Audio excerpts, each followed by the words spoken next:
Jornada triste la de hoy. Ministro Mañalich reportó 192 fallecidos por COVID-19 con la nueva metodología que considera las inscripciones en el registro civil.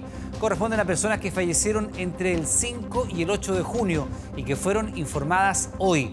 El ministro de Ciencias dijo que hay diferencias con la metodología que sugiere la OMS, pero afirmó que se siguen criterios de la Unión Europea. Valparaíso y Viña del Mar entrarán por primera vez en cuarentena total a partir de las 22 horas del viernes. Más de 9 millones de personas estarán sometidas a confinamiento en el país, lo que representa casi la mitad de la población de Chile, según los últimos registros de población. Autoridades locales coinciden que la medida era necesaria. Cientos de personas se agolparon en supermercados para comprar, pese a que no cerrarán durante la cuarentena.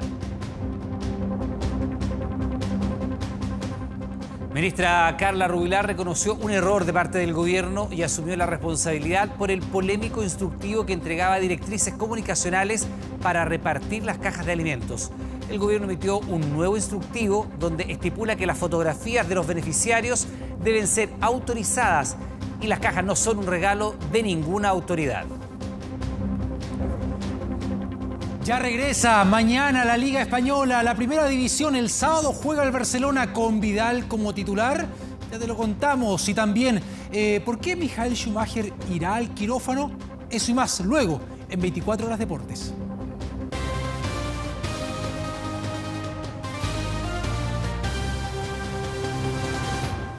¿Qué tal? Buenas noches, bienvenido a la revisión de las noticias. 192 fallecidos por COVID fueron informados hoy, una cifra que lamentablemente refleja las peores semanas de la pandemia en Chile.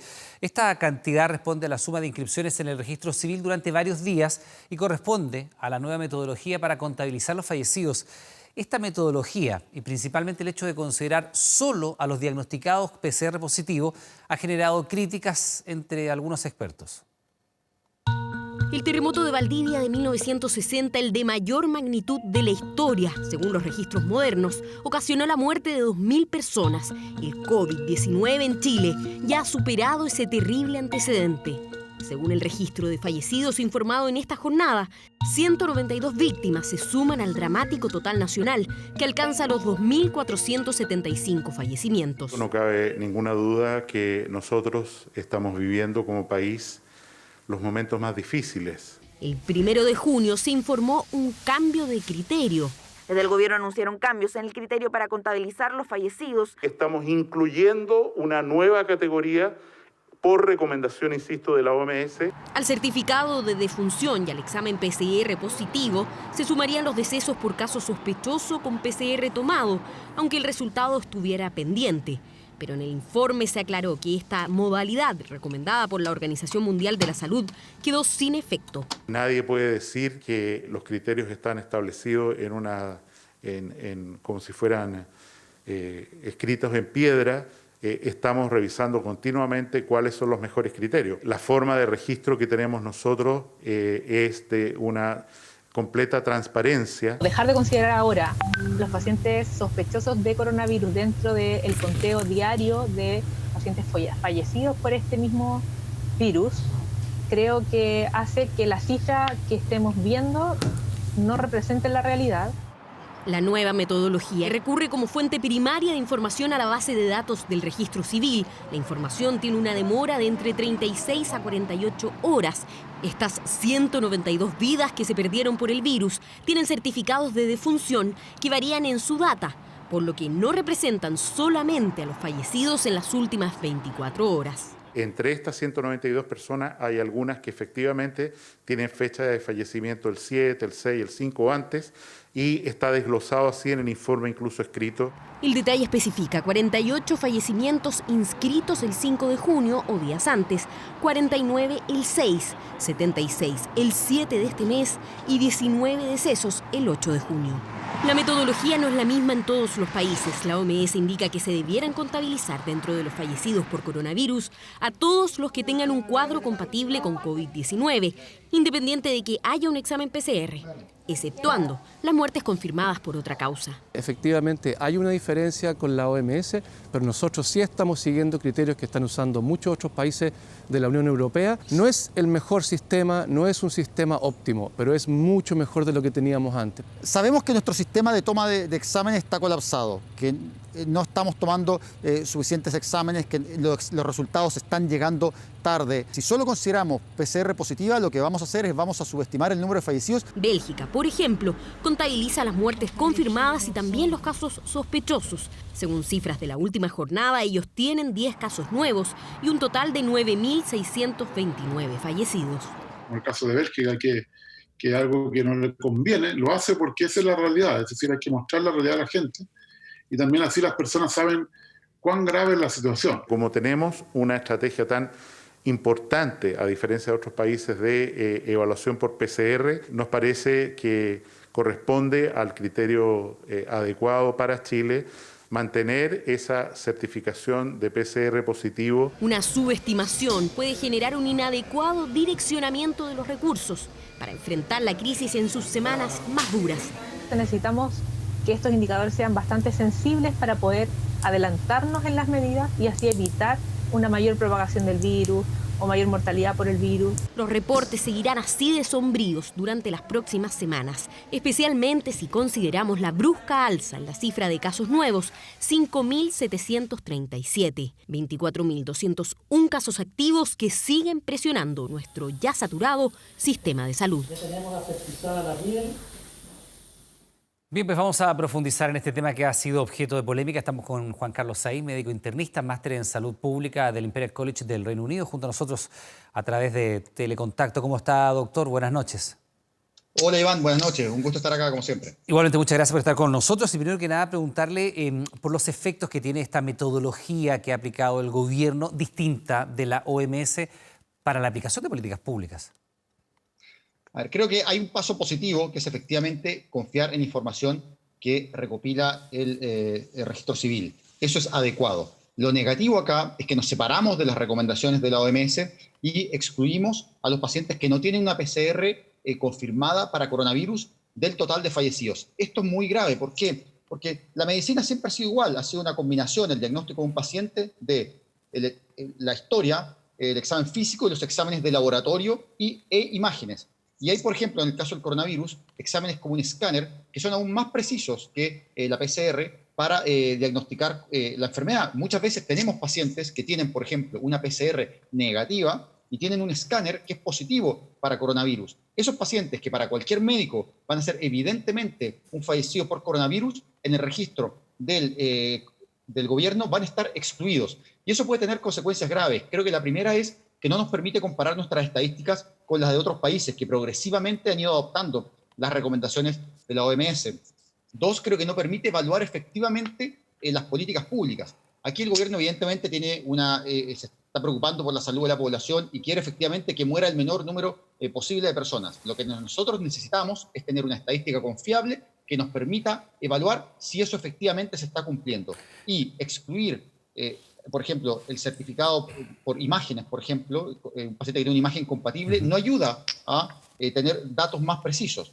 Entonces, esto nos puede llevar categóricamente a un subreporte y nos puede llegar a hacernos trampa a nosotros mismos. Es decir, mira, no, es que tenemos menos fallecidos, y no es cierto. Entonces, creo que aquí es importante transparentar eso, adoptar los criterios de la OMS, no solo para mayor transparencia, también para poder estandarizar y comparar con otros países y también para direccionar adecuadamente los recursos. No da lo mismo si en un lugar no está muriendo nadie, se están muriendo 10 personas o se están muriendo más hombres o mujeres o más niños. Todo eso genera decisiones de política pública que deberían basarse en esa información. De ahí la importancia que el dato sea lo más preciso y que no nos engañemos. Ahora, doctor Said, en este sentido se produjo un quiebre porque efectivamente Chile había adoptado los criterios de la OMS, incluso la OMS salió a respaldar la manera en la cual Chile estaba contabilizando las víctimas fatales producto del coronavirus. Sin embargo, se aparta y hoy día lo reconoce el ministro Cub. La pregunta es, los riesgos de subrepresentar el impacto del coronavirus tanto en la cantidad de contagios como en la cantidad de fallecidos. ¿Cuáles son? Mira, los riesgos son efectivamente, primero, un subreporte. Dos, que no vamos a saber efectivamente dónde están estos fallecidos y cómo ayudarlos, o sea, cómo llegar a su familia, cómo detener la cadena de contagio. porque no nos vamos a estar enterando de que hay lugares donde están falleciendo personas por coronavirus y lo vamos a atribuir a otras causas. Entonces, eso puede llevar a políticas de salud pública erradas. Quiero ser muy claro en eso. Si uno no tiene información adecuada, toma decisiones equivocadas. Entonces, lo primero es que la información sea lo más precisa posible. Y ese es el primer rol que tiene el gobierno. Y quiero decir una cosa acá. El problema que tenemos en Chile es histórico, que efectivamente nuestra institucionalidad en estadística, en salud, no es completamente independiente del poder político. Por ejemplo, en el DEIS trabajan excelentes personas, sin embargo, son un departamento que depende del Ministerio de Salud y cuyo director cambia con cada gobierno. Hubo uno en el primer gobierno de Bachelet, uno con Piñera, cambia nuevamente. Entonces uno se pregunta, bueno, ¿dónde está esa institucionalidad de salud autónoma, pública, que nos debería estar diciendo los datos? El ministro está haciendo su pega, que es de gestionar el sistema de salud pública. ¿Cómo lo está haciendo? ¿Cómo está haciendo los resultados de eso? Transmitir esa información a la población debería ser el trabajo de una entidad autónoma en estadística que nos esté dando esa información. Esa entidad debería ser la encargada de reportarnos y no el ministro, que al reportar él los datos de fallecidos con la metodología que él prefiere elegir, termina siendo la persona que ejecuta las políticas públicas y que elige la vara con la cual se mide, lo cual creo que no es adecuado si queremos mejorar. Consideremos el ejemplo de Nueva Zelanda. Muchas veces se habla que Nueva Zelanda mejoró por el lockdown, por las cuarentenas. No fue solo eso. Nueva Zelanda encargó una auditoría externa a su proceso, por ejemplo, de diagnosticar y aislar enfermos. Esa auditoría no fue positiva, detectó bastantes errores y ellos se propusieron mejorar y volver a auditar. Nos falta eso, nos falta una vara externa que mida lo que está haciendo el Ministerio de Salud. Necesitamos eso hace tiempo en nuestro sistema de salud y creo que la crisis actual solo ha desnudado, ha revelado esa necesidad histórica de nuestro sistema de tener estadísticas potentes, autónomas, independientes, que evalúen lo que está haciendo la autoridad que ejecuta las políticas de salud. Doctor Said, en ese sentido, ¿se está escuchando adecuadamente a la comunidad científica? Se lo pregunto porque, por ejemplo, cuando uno ve las cifras de lo que pasaba en Inglaterra, era básicamente el Imperial College el que estaba entregando los datos, o lo que pasa en Estados Unidos, uno se entera por la Universidad Johns Hopkins. No es el secretario de Estado de Salud quien vaya entregando la información, no es la autoridad política la que entrega la información, son entidades más bien académicas. Y acá en nuestro país la comunidad científica hoy día se declara, a través de distintos voceros, desconcertada frente a los cambios en la metodología, porque finalmente se pierde un poco la trazabilidad de lo que ha sido la pandemia en nuestro país. ¿Se está escuchando a la comunidad científica de manera adecuada o no? No lo sé, yo creo que esto es una mala señal.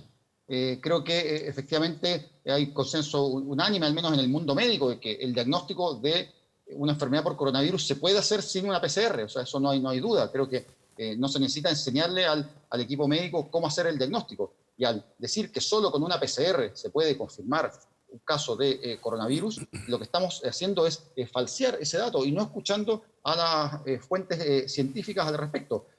Entonces, a mí me parece una señal preocupante. Creo que el gobierno ha dado algunas señales positivas al, por ejemplo, incorporar el registro civil en la medición de datos, pero esto ha sido un retroceso. Es decir, se avanzó en algo, se retrocedió en otra cosa. Lo ideal sería que pudiéramos avanzar de una sola vez y decir, mira, sumemos al registro civil, muy bien, y adoptemos los criterios de la OMS, que no son criterios antojadizos o que se le hayan ocurrido a alguien porque sí, sino que tienen un sustrato técnico y científico bastante claro y que resulta por lo más concordante con lo que recomiendan las comunidades científicas en Chile. Bueno, nos tocó ver en terreno, por ejemplo, cómo se estaban utilizando los escáneres, incluso con programas de inteligencia artificial que son analizados en cuestión de minutos, nada más en China, con un software que le dice al médico, le muestra en función de la imagen y el daño que se produce en los pulmones, si esa persona es COVID positivo o no, al margen de lo que diga el PCR, o independiente incluso de lo que diga el PCR, o incluso contradiciendo un eventual PCR negativo.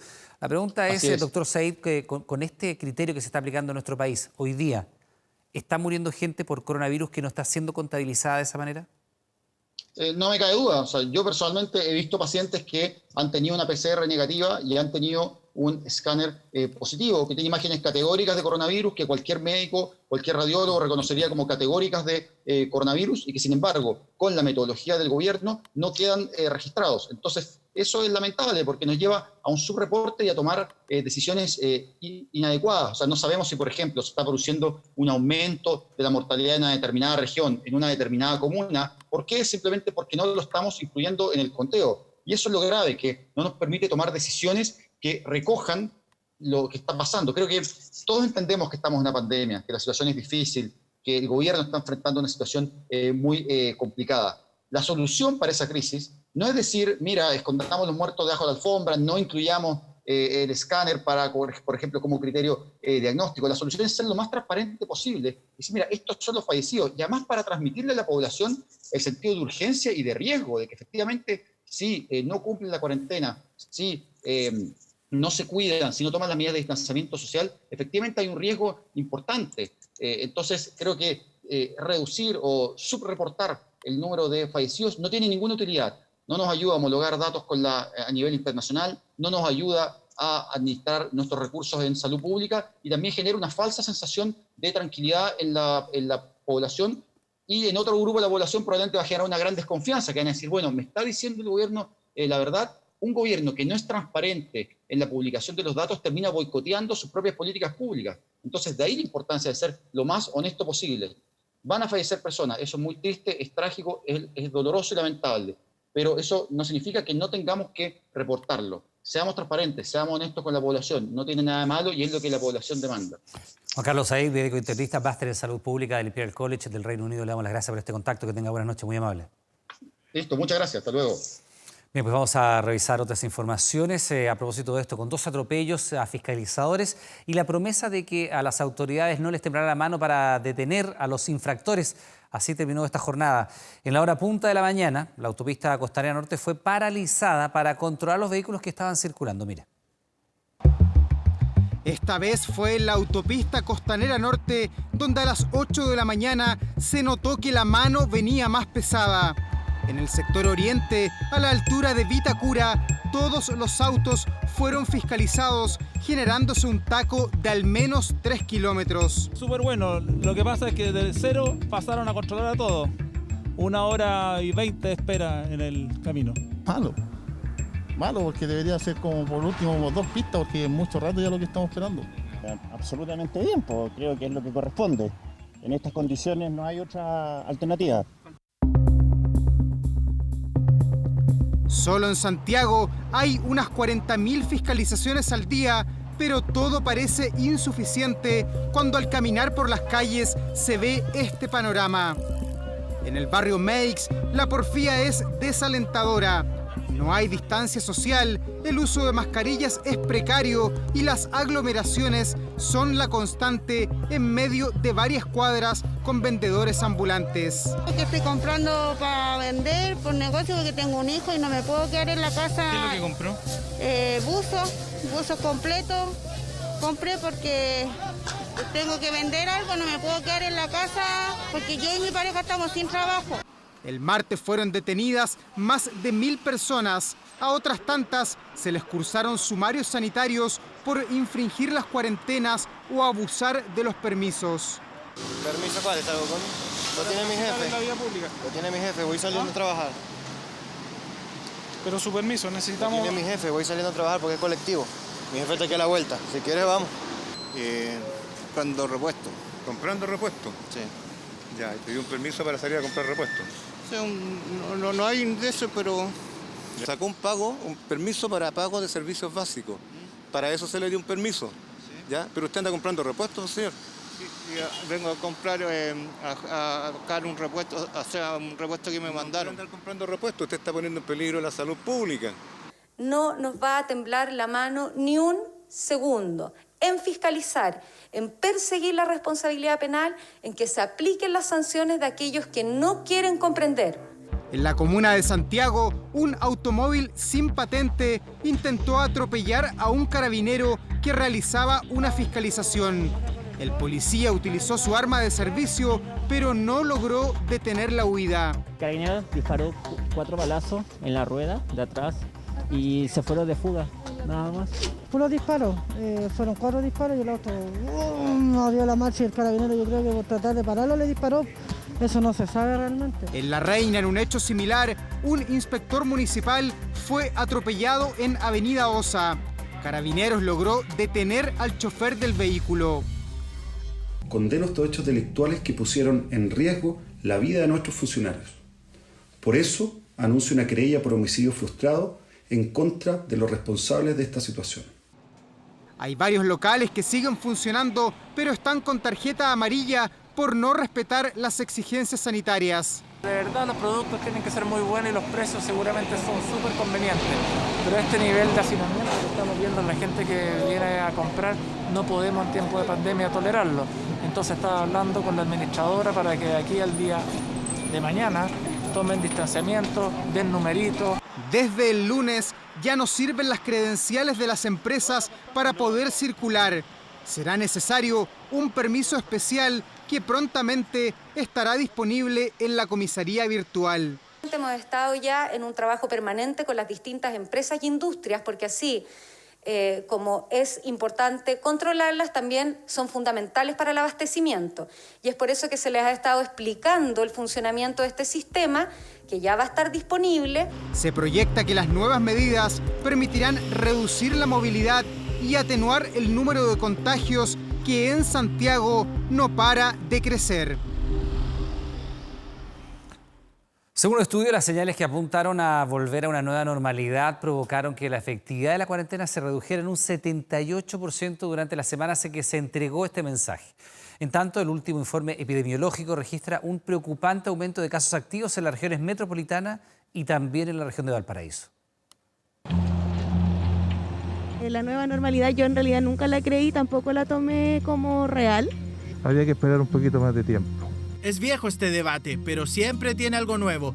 Fue en la mitad de abril cuando se planteó la idea de la nueva normalidad.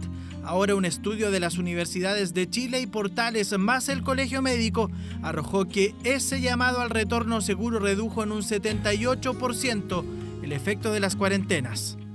O sea, la gente vuelve a salir, incluso en las áreas donde está bajo cuarentena. Entonces eso enfatiza un poco la relevancia de que las cuarentenas tienen que ir de la medida de una comunicación que sea acorde por parte de la autoridad. Del llamado a la nueva normalidad, que poco duró, se pasó a las cuarentenas totales en gran parte de la región metropolitana, casi un mes de confinamiento y las cifras no mejoran. El último informe epidemiológico dice que aumentaron los casos activos en las regiones de Valparaíso y Metropolitana. En la capital se pasó de 16.171 casos a 17.988. En la región vecina, de 1.110 a 1.429. Al haber casos activos significa que son personas que probablemente sus síntomas partieron en los últimos 14 días o menos y que en la práctica son personas que pueden estar contagiando a otras y otros. Por lo tanto, es un elemento muy importante el poder ir viendo la incidencia de estos casos activos en un lugar y en un tiempo específico. Casi todas las cifras de la pandemia en Chile están acompañadas de alguna polémica. Con los casos activos no hay excepción. La autoridad sanitaria admite que puede existir un desfase, mientras que algunos expertos incluso dicen que las cifras pueden estar subestimadas. Puede ocurrir perfectamente, como se deduce de su ejemplo, que haya una persona que desarrolló síntomas, a veces menores, un poco de fiebre, dolor de cabeza, y no consultó, por ejemplo, hasta el día 10 de síntomas. Esa persona entra a nuestra base de datos como sospechosa solo el día 10, y desgraciadamente los 10 días de contagiosidad previo no tenemos manera hoy día de conocerlo. Lo que estamos viendo es que hay pacientes que se les toma el examen y pasan el ciclo completo de su enfermedad sin que se confirme ese resultado positivo y por lo tanto no entran al pool de pacientes activos. Ese es un tema que hay que subsanar, ya sea procesando los exámenes más rápido. Más casos activos, más opciones de que aumenten los contagios. Hay comunas que no logran bajar. Puente Alto es la que tiene la cifra más alta. Le siguen La Florida, Peñalolén y Santiago. Reducir la movilidad y cumplir las cuarentenas es la recomendación y obligación. Bueno, finalmente este día viernes se va a implementar la primera cuarentena para las comunas de Valparaíso y Viña del Mar. El desafío de las autoridades sanitarias y comunales será agilizar la entrega de apoyo en las zonas más vulnerables donde existen problemas de hacinamiento, falta de agua y trabajo. Súper bien, un poco atrasada, pero súper bien. Hacía falta. Valparaíso y aquí en Viña ya una de las regiones ya que estaba tomando bastante contagio. Muy bien lo que hicieron. Era una medida solicitada hace semanas por autoridades locales y parte de la población. Anuncio de confinamiento total que generó largas filas en el centro de Valparaíso y Viña del Mar. Supermercados y farmacias repletas de gente buscando abastecerse. No se pueden pasar más de 30 productos y está muy lleno allá adentro, de repente se quedó muy lleno. Como me llegó un dinero hoy día de venir y me encontré con esto.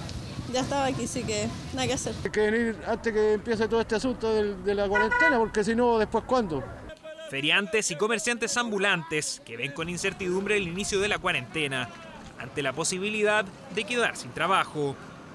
Uno acá vive al día y son 3 días a la semana que se puede trabajar, otros días no lo permiten. Inventar algo, alguna cosa, porque no lo van a dejar salir a ningún lado. ¿Qué vamos a hacer con nuestros hijos, nuestra familia? Y en estos momentos estoy a brazos cruzados. Ahora cerraron cuarentena, más gente, ¿qué vamos a hacer? Una realidad aún más dura para quienes viven en los sectores más vulnerables de la región. En el Cerro Rocuant de Valparaíso, sus 270 vecinos carecen de las condiciones adecuadas para realizar cuarentena. Vamos a cerrar la ventana, tenemos ventilación y todo, pero vamos a tratar de adecuar esa pieza en caso de que pase algo, ni Dios lo quiera, alguien se contagie de la familia. Tenemos superficies muy pequeñas donde se da situaciones de hacinamiento, eso quiere decir más de 2,5 personas por habitación. Para mantener la cuarentena es vital el acceso al agua. Dentro de los campamentos, un 19% de las personas no tiene agua dentro de la vivienda y un 10% de ellos ni siquiera tiene acceso dentro del sitio, o sea, tiene que acarrear agua. Y le estábamos pidiendo, ¿no es cierto?, que mantengan una higiene muy estricta de agua y jabón. Una brecha que también preocupa a las autoridades, quienes este martes confirmaron 233 nuevos contagios y 14 fallecidos. Un total de 5.614 positivos y 1.429 activos, totalizando 99 fallecidos en la segunda región con más contagios del país. Una tasa de incidencia que entre los últimos informes epidemiológicos ha aumentado en forma explosiva, así como también una red asistencial que está al límite de sus capacidades. Vamos a trabajar por una cuarentena digna, que le permita a los vecinos y a las vecinas de Valparaíso sobrevivir de la mejor manera posible estos difíciles días que vienen. Destinaremos los recursos necesarios para que nadie no tenga la alimentación y el cuidado mínimo por la dignidad de persona que todos tenemos por igual en esta región. Confinamiento que comenzó este miércoles en la comuna de San Antonio, con poca presencia de gente en las calles y bajo estrictas fiscalizaciones carreteras. Medida que este viernes se implementará por primera vez en Viña del Mar y Valparaíso, comunas donde, según informó el gobierno, solo por trabajo hay un flujo diario de 27.000 vehículos al día, desde y hacia la región metropolitana. Peñaflor, Curacaví, Tiltil, San José de Maipo y Melipilla también van a ingresar este viernes a cuarentena. En esta última comuna, la ciudadanía y las autoridades esperaban hace semanas la determinación del Ministerio de Salud por la alta tasa de contagiados. En todo caso, recibieron la noticia de luto por la muerte de una funcionaria de salud por COVID-19.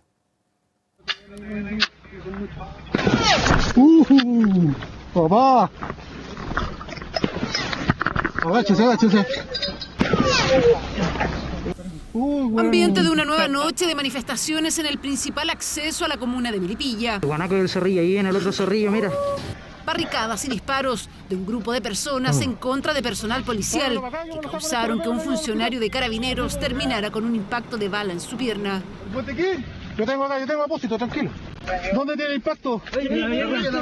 Ya, tranquilo, a ver, tranquilo. Ya, compadre, no pasa nada. Tranquilo. Herida que obligó a trasladarlo a un centro asistencial y luego en helicóptero al hospital de la institución. Tráigamelo, no lo puedo cruzar, tenés que traer al cabro para acá. ¡Vamos, el cubo acá! ¡Pasa, salga! ¡Rápido acá! Pero ¿quiénes son estas personas que desde hace semanas no respetan el toque de queda? Durante el presente año hemos tenido cerca de 12 eventos violentos, eventos en los cuales un grupo delincuente que no pasa a las 30 personas intenta periódicamente cortar la ruta con el fin de ingresar camiones y poder saquear los camiones y después incinerar los camiones al interior de esa población o tratar de sustraer vehículos particulares. A 72 kilómetros de Santiago, Melipilla, una comuna con 141.612 habitantes que hace semanas pedía ser incluida en la cuarentena y este miércoles lo consiguieron. Valoramos que el Ministerio de Salud finalmente haya decretado cuarentena para la zona urbana de Melipilla, pero la cuarentena en sí no es una fórmula mágica. Necesitamos que todos los melipillanos colaboren y pongan de su parte. Y así queda demostrado en sus calles una rutina casi normal, salvo porque la mayoría anda con mascarillas, vecinos en la plaza, en filas para ingresar a locales comerciales que no son de primera necesidad, arriesgándose al contagio en una zona donde los casos superan los 1.060 y los activos 338. ¿Por qué acá para comprar lana? ¿Qué va a comprar? Una necesidad. Tengo mi mamá muy mayor y es para que se entretenga, esa es la verdad. Nosotros tenemos un emprendimiento que hacer mascarilla, entonces nos faltó material y venimos a comprar. Veo que estás en la fila. ¿Saber qué necesitas? Porque estamos en una tienda comercial de ropa, no es de alimentos, no es de primera necesidad. Estoy haciendo la fila hace mucho rato por una ropa para mi hijo que sí es necesaria. La gente no respeta nada. Al mío los bancos la gente está como hormiga pegadito. ¿Cuándo se va a pasar esto? De hecho, Melipilla está en duelo comunal debido al fallecimiento de Irma Carmona Hinojosa, una técnico superior de enfermería de la unidad de emergencia. Ha sido el caso más grave, que también estuvo en conexión de ventilación mecánica. Fue una presentación súper violenta del caso y la funcionaria estuvo menos de 24 horas hospitalizada y lamentablemente falleció. Tenemos un número importante de funcionarios contagiados, alrededor de 70 funcionarios contagiados de todos los estamentos. Muerte lamentable de una funcionaria de salud que quizás se podría haber evitado si todos cumpliesen con la normativa, si nadie se expusiera de manera innecesaria y tuvieran autocuidado. Desde el inicio del toque de queda a la fecha, la comuna registra más de 170 detenidos por infracción al artículo 318. Pero no solo esta comuna comenzará su cuarentena este viernes a contar de las 22 horas en la región metropolitana. La normativa se extendió a Peñaflor, Curacaví, Tiltil y San José de Maipo. En el caso de Melipilla, esperan que la medida disminuya el flujo de peatones, de detenidos y los desórdenes en el entorno de la población Padre Hurtado.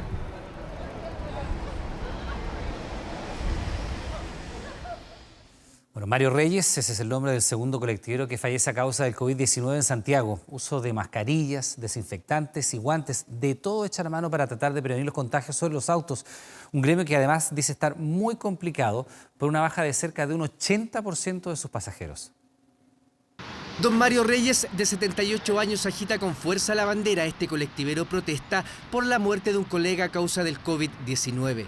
Protesta sin saber que él también está contagiado. Don Mario falleció este martes a causa del coronavirus.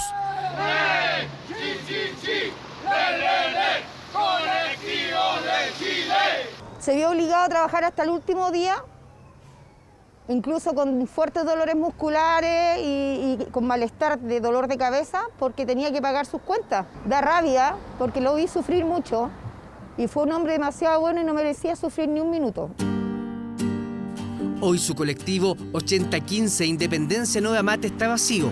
Se le diagnosticó una faringitis y le dieron antibióticos. Como su salud no repuntó, insistió y el examen PCR arrojó positivo. Ya era tarde para él. Y aparte de todo, somos colegas y amigos. Con él tenía una amistad muy estrecha yo con él. Pensaba en los compañeros de la línea. Pidió que apenas le dieron positivo, que cerraran la carita. Como familia de los colectivos, estamos mal. Están tristes no solo por la muerte de dos de los suyos, sino por un gremio expuesto, contacto estrecho con pasajeros, intercambio de dinero en mano. En Chile son casi 73.000 colectivos en las calles. No tenemos seguridad, tenemos miedo de contagiarnos, nosotros andamos con todas estas cosas para tratar de protegernos en algo. Nosotros tratamos de tomar medidas nosotros en forma privada. O sea, por ejemplo, aquí mismo tengo amonio cuaternario, diferentes accesorios, alcohol, de todo por los pasajeros. Arriba de colectivos, como en todo el transporte público, es obligación el uso de mascarillas para conductor y pasajeros. Ellos limpian sus autos cada vez que pueden y el gobierno regional les entregó guantes y materiales desinfectantes.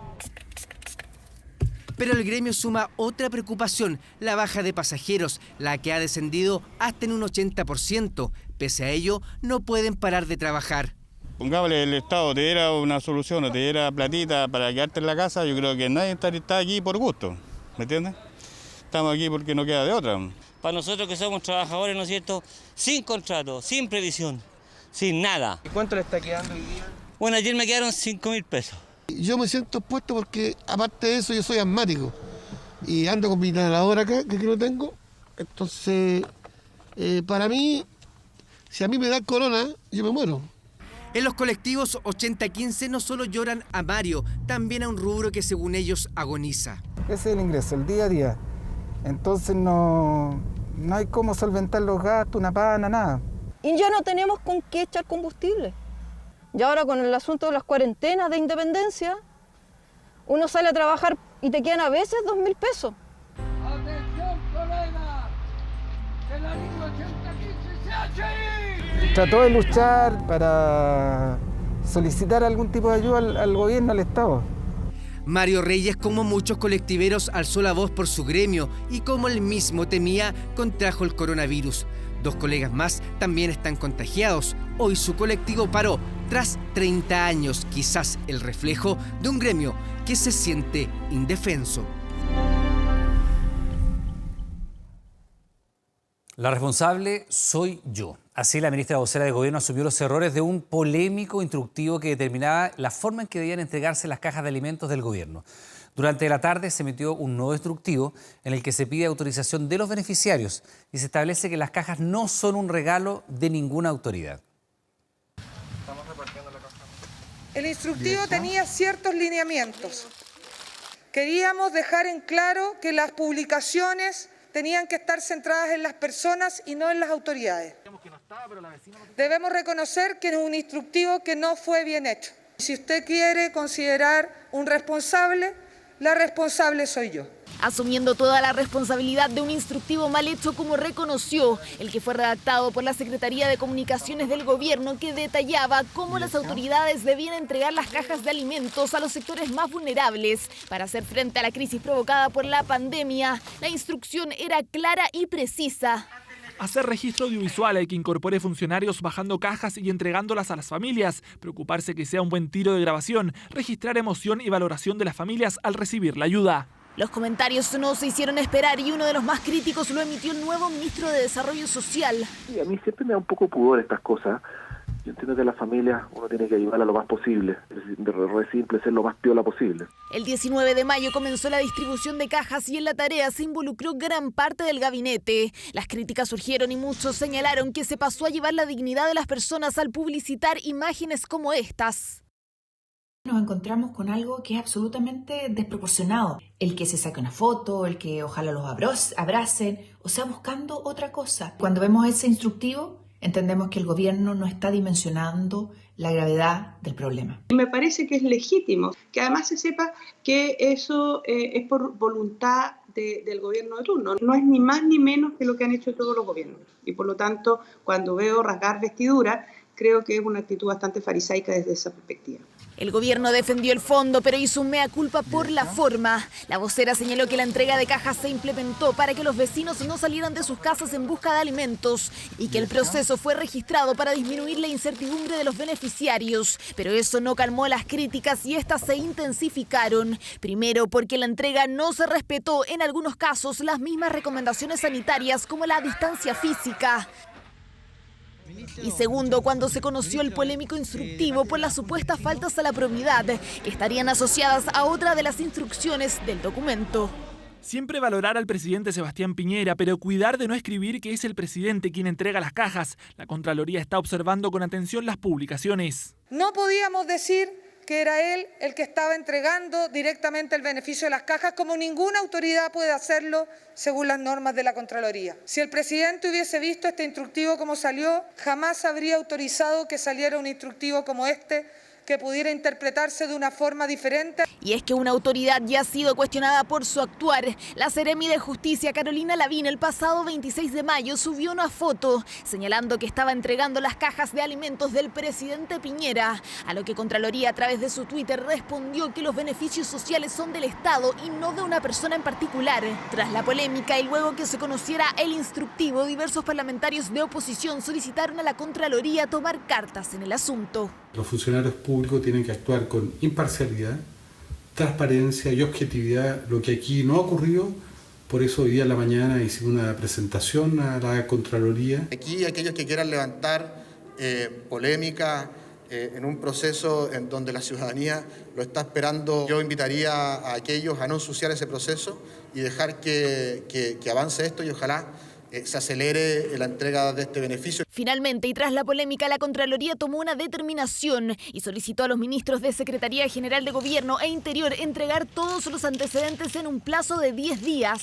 ¿Qué pasa con la continuación en la entrega de las cajas de alimentos? El presidente Piñera señaló esta jornada que se sigue cumpliendo el compromiso de entregar las 2,5 millones de cajas comprometidas a nivel nacional. Esperamos que el día de hoy podamos entregar la canasta número 1 millón a nivel nacional y que en el día de mañana podamos superar el 1 millón de canastas entregadas en la región metropolitana.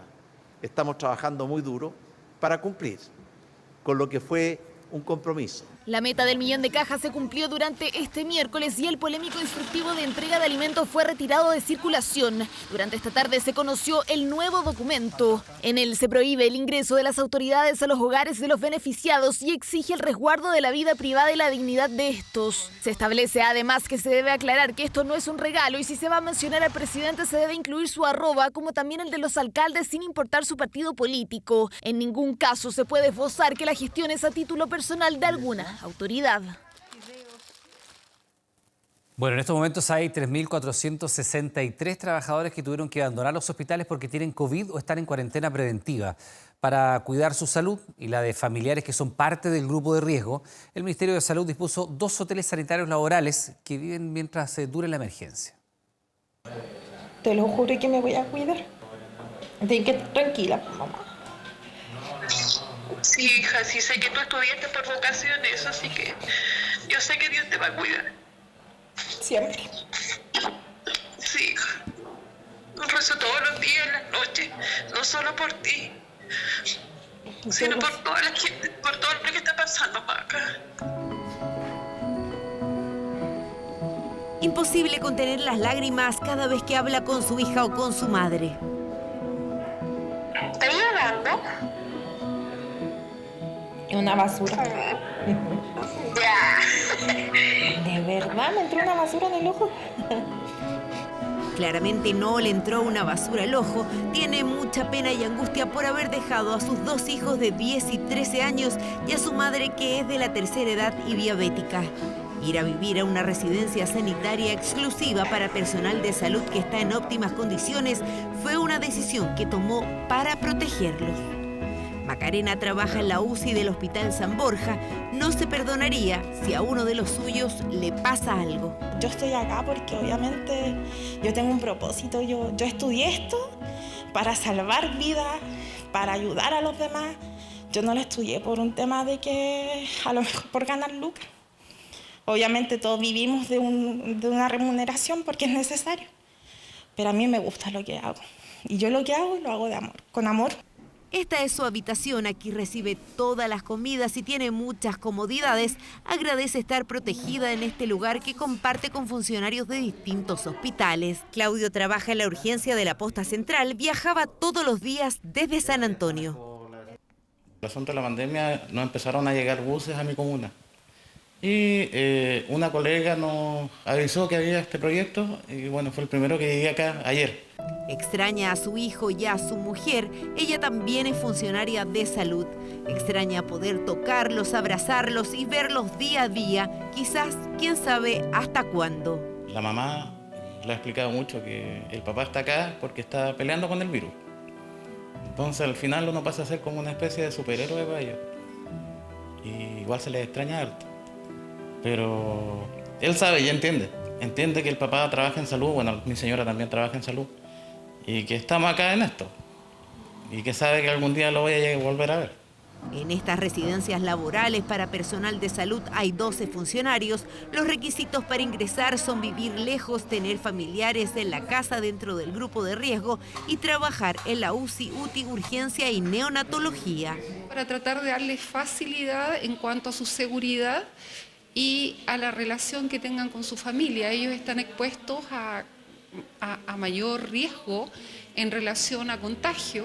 Y es el riesgo del contagio el mayor miedo que enfrentan estos funcionarios porque es un virus desconocido, invisible e impredecible. Lo ven atrás de cámaras, pero no lo ven el cómo nosotros lo estamos afrontando a diario. El ver a pacientes que están con muchas dificultades respiratorias, el de repente, no sé, el solo hecho de que se estén ahogando por secreciones que tienen y tratar de correr rápido ya a asistir a esos pacientes ha sido demasiado agotador en todo sentido. Es difícil hacer creer a la gente en la calle de que es verdad, de que se tienen que cuidar, de que se tienen que lavar las manos, que tienen que evitar el contacto con cosas sucias. Los niños en las casas no meterse las manos a la boca. Y recomiendan con propiedad porque cada día la lucha que están dando se vuelve más terrible y angustiantes, con jornadas cada vez más largas y con grandes sacrificios como dejar de ver a sus seres más queridos. Veamos los efectos económicos que está dejando la pandemia, porque hoy se conocieron cifras de desempleo a nivel nacional, cifras entregadas por la Universidad Católica. Vamos a revisarla de inmediato. 11,2% de desocupación en el mes de mayo. Esto es más de 2 puntos superior a la misma medición que se había hecho hace apenas un mes. ¿Qué es lo que llama la atención de este estudio? Bueno, el desempleo de los hombres es muy superior al de las mujeres. 12,1% en el caso de los hombres, 10% en el caso de las mujeres. Bueno, ¿por qué? Porque muchas de ellas sencillamente dejaron de buscar trabajo. Debilidad del empleo que está obligando a buscar reforzar las medidas de protección del empleo que tomó el gobierno. Es uno de los reflejos de la crisis laboral que enfrenta nuestro país tras la pandemia. El desempleo se ha convertido en uno de los protagonistas. A Marlene la desvincularon en el mes de mayo y hoy se encontraba haciendo la fila para su seguro de cesantía. Me afecta bastante porque vivo con mis padres, que ya son adultos mayores, mi papá está sin trabajo y yo tengo que solventar la casa. Desempleo que, según la encuesta de estudios longitudinales de la Universidad Católica, ya supera los 2 dígitos en la última semana de mayo, afectando principalmente a los hombres. Dantes, uno de los que quedó sin trabajo, nos asegura que fue un balde de agua fría, ya que se había reinsertado al mundo laboral hace solo unos meses. Existió una disminución de un 60% de las ventas estos últimos meses, por lo cual decidieron desvincular a todos los trabajadores. Fuimos 6 familias que quedamos sin trabajo de la noche a la mañana.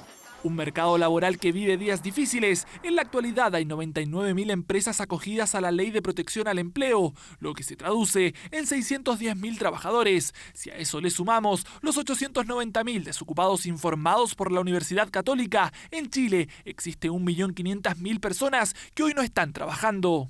Si tomamos esas 600.000 personas y las ponemos en desempleo, estaríamos con niveles altísimos, ¿cierto? De tasa sobre el 20%. Una ley que hoy opera de la siguiente manera. Por ejemplo, si una persona gana 600.000 pesos, el primer mes se le cancela un 70%, lo que equivale a 420.000 pesos. Un pago que es decreciente y que en el tercer mes es de un 45%, es decir, 270.000 pesos. Todo desde los fondos del seguro de cesantía. Una medida que, mientras avanza la pandemia, algunos expertos ya hablan de hacerle algunos ajustes. En la medida que esto dure más, tenemos que seguir protegiendo el empleo. Los fondos del seguro de cesantía eventualmente no van a alcanzar y vamos a requerir un aporte adicional del Estado. Para eso, desde el gobierno ya proponen algunas iniciativas, como por ejemplo dejar un piso mínimo de 50% para contratos indefinidos y de 40% para plazos fijos, mientras que para los trabajadores con boleta, honorario y medias jornadas, un subsidio adicional. ¿Es un tema importante a mantener este acuerdo? Claro que sí. Y eso puede ser por la vía de mejorar los ingresos, de mejorar el tiempo de vigencia que tiene esta iniciativa. Yo no estoy disponible a llegar a un acuerdo que implique que vamos a aceptar que los trabajadores tienen que enfrentar esta emergencia con la mitad de su salario. Una iniciativa que ya se discute entre los parlamentarios en medio de una de las crisis laborales más grandes en la historia de nuestra economía. La Corte de Apelaciones de Santiago suspendió la aplicación de la polémica cláusula que no permitía volver a Chile en 9 años a aquellos ciudadanos colombianos que viajaran dentro del plan de retorno humanitario, mientras cientos de personas siguen acampando en las afueras del consulado. Si todo hubiera seguido de acuerdo al anuncio inicial, a esta hora buena parte de este grupo de ciudadanos colombianos estaría en su país junto a sus familias. Llevan un mes acampando afuera de su consulado en Santiago y por un cambio en los planes no saben hasta cuándo estarán así. No tenemos ninguna otra razón del por qué ni el cómo. O si se canceló o si solamente se ha postergado. Jaime no sabe qué pasó. Hasta ahora no tienen una respuesta oficial. La tarde del lunes les dijeron que el viaje estaba suspendido, pero no hasta cuándo. No nos dicen nada y como siempre el Consulado de Colombia nunca nos ha dicho nada, ni se ha pronunciado, nunca ha estado acá, nunca. El frío es cada vez mayor, lo mismo la incertidumbre de quienes están viviendo en la calle. Anuer Muscus llegó hace 3 meses de vacaciones a nuestro país, sin saber que hoy estaría viviendo en la calle a la espera de volver a Colombia. Vine a visitar, invitado por un amigo, y me quedé varado. Cerraron el aeropuerto, salí el 18 de marzo y no pude salir. Y desde ese tiempo estoy aquí varado en Chile sin hacer nada, y en calidad de turista. Se me vence el término el 14 de junio y entonces es una zozobra. Mi problema es grande porque no tengo familia aquí, no tengo a nadie. Mientras esperan una respuesta, los días pasan así. Esa no es su única incertidumbre, porque si bien su vuelo humanitario no está oficialmente cancelado, antes de partir, debían firmar un documento donde aceptaban no volver a Chile por los próximos 9 años. Cuando tú has perdido el trabajo, cuando estás durmiendo en la calle, cuando de tu propio consulado no te contestan, dicen te ofrezco un vuelo pero no puedes volver en 9 años, la verdad para mí y por lo que he conversado con las mismas personas, no es dar una opción libre, es poner entre la espada y la pared. La polémica escaló hasta el punto en que la Corte de Apelaciones de Santiago dictó orden de no innovar en esta materia, lo que significa que esa condición, determinada el año 2018 bajo el Plan Humanitario de Regreso Ordenado al país de origen, no puede ser exigida hasta que la Corte resuelva su legalidad. Es un avance, pero insisto, independientemente del fallo que pueda tener finalmente la Corte, yo creo que la emergencia nos pone en una situación no solo a Chile, sino a nivel mundial, de qué priorizamos, ¿no? Si la vida de las personas o no. Lo que ha habido es un anuncio por parte de la Cancillería colombiana de gestiones que se han realizado por parte de la Cancillería chilena, pero hasta ahora no han habido vuelos que se apliquen en tal contexto. Por lo tanto, lo que corresponde es que sea el gobierno colombiano el que establezca cuáles van a ser las condiciones en que se van a realizar los vuelos si es que ellos se realizaran. Desde el Ministerio de Relaciones Exteriores aseguran haberse contactado con diferentes cancillerías de otros países para que asuman su responsabilidad sobre las personas varadas en Chile. Nosotros hemos tenido una política de puertas abiertas, hemos ido a buscar a los chilenos, le hemos facilitado el retorno a Chile, esperamos algo semejante en lo que respecta a otros países con sus propios nacionales. Desde Chile ya han regresado más de 89.000 personas a sus países de origen, mientras, afuera del Consulado de Colombia, esperan correr con la misma suerte lo más pronto posible. Bueno, y el coronavirus deja efectos, la verdad, que son tremendos y algunos inesperados. Fíjese que el cierre de las fronteras por la pandemia del coronavirus dejó a más de 100 guaguas varadas en una clínica de vientre de alquiler en Ucrania. Ahora, gracias al esfuerzo de los padres y el gobierno, decenas de familias pudieron reunirse y conocer finalmente a sus hijos.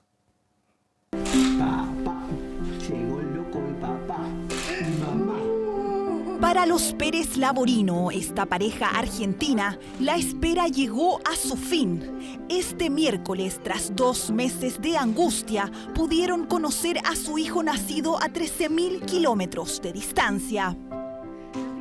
Alegría, emoción, felicidad, lograr conseguir el logro y lo que se buscó durante 10 años. El pequeño Manuel nació hace 71 días en la ciudad de Kiev desde un vientre de alquiler. Sus padres, originarios de Buenos Aires, intentaron por más de una década concebir de manera natural, pero nunca tuvieron éxito. Fue entonces casi sin esperanzas de formar una familia cuando un amigo les contó de una clínica ucraniana con un programa de maternidad subrogada. Todo fue una lucha desde el principio. Hasta llegar acá nos tocó tener que lucharla, o sea, siempre fue hasta lucha. Una pandemia en el medio. Precisamente la crisis sanitaria del COVID-19 les impidió viajar a Ucrania para estar presentes en el nacimiento de su hijo y durante sus primeras 7 semanas. El país europeo ordenó en marzo el cierre total de sus fronteras, lo que dejó en mayo a 100 guaguas de vientre de alquiler varadas esperando la llegada de sus padres desde más de una decena de países. Viajé sin mi esposa porque tuvo que trabajar. El mayor problema es el coronavirus. Hay muchos bebés esperando porque las fronteras están cerradas. La clínica decidió entonces publicar un video con los recién nacidos para dar a conocer la realidad de las familias separadas en medio de la pandemia. La atención rápidamente se posó sobre el gobierno ucraniano, que tramitó permisos especiales para que algunos padres pudieran conocer a sus hijos y viajar con ellos de vuelta a sus respectivos países. ¿Estás durmiendo, Nachito? Entendemos que no somos prioridad para las autoridades de los países afectados por la pandemia. Incluso compañías multinacionales pasan a segundo plano y lo entendemos. A nosotros, como una empresa pequeña, nadie nos presta atención. Pese a que la maternidad subrogada es una práctica legal en Ucrania, que ya lleva décadas desde su implementación, no todos en el país están de acuerdo con que continúe. Sobre todo porque las medidas restrictivas producto de la pandemia podrían aumentar la cantidad de guaguas varadas a la espera de la llegada de sus padres. Las clínicas estiman que si esta situación se prolonga, según el Ministerio de Salud, el número de bebés podría aumentar no en cientos, sino que podría llegar hasta miles. La historia de los Pérez Laborino es una excepción dentro de los cientos de padres que siguen a la espera de ver a sus recién nacidos. Sin embargo, la amargura de la espera no les quita la emoción del momento en el que después de una larga lucha pudieron finalmente convertirse en una familia.